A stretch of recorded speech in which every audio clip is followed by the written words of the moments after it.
Méditation du 22 janvier, le péché du silence. Puis ils se dirent l'un à l'autre, nous n'agissons pas bien, cette journée est une journée de bonnes nouvelles. Si nous gardons le silence et si nous attendons jusqu'à la lumière du matin, le châtiment nous atteindra. Venez maintenant, allons faire rapport à la maison du roi. Du roi 7, verset 9. Le passage aujourd'hui renferme un enseignement important. Il fait référence à la Samarie à l'époque d'Élisée. En raison de la pénurie qui régnait, une tête d'âne était vendue pour 80 pièces d'argent. La situation s'est aggravée au point que beaucoup d'Israélites mangeaient leurs propres enfants. 4 lépreux étaient assis ensemble à la porte de la ville, à moitié morts de faim. Après avoir discuté du problème, ils ont décidé de se rendre à l'ennemi. Après tout, ils allaient mourir de toute façon. Peut-être obtiendraient-ils au moins un peu de nourriture. En s'approchant du camp, ils ont trouvé des restes de nourriture qu'ils ont mangés avec avidité. Plus ils avançaient, plus ils ont été surpris. Les soldats syriens avaient fui la nuit précédente. Ils avaient en effet entendu le bruit d'une puissante armée équipée de chevaux et de chariots.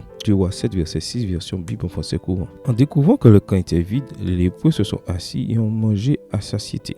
Soudain, ils se sont souvenus de l'état épouvantable de leurs amis et de leur famille en ville. Ils ont finalement réalisé que leur comportement avait été égoïste. Aussi ont-ils prononcé les paroles du texte biblique d'aujourd'hui. Ces paroles sont également valables pour nous. Notre vie est un témoignage vivant des miséricordes de Dieu. C'est pourquoi nous ne devons pas nous taire, mais partager la bonne nouvelle avec d'autres, sous peine de devoir rendre des comptes au jour du jugement. À chaque jeune, Paul conseille: prêche la parole, insiste en toute occasion, favorable ou non, convainc, reprend, exhorte avec toute patience et en instruisant. De Timothée 4, verset 2. En parlant de Jésus aux autres, ta foi augmentera et tu découvriras que Dieu peut se servir de toi pour transformer des vies. Tu grandiras dans la connaissance de la parole et seras sauvé. Ne commets pas le péché du silence. Saisis toutes les occasions qui se présentent aujourd'hui pour parler de Jésus aux autres. Amen. Bonne journée à toi et que le Seigneur te bénisse.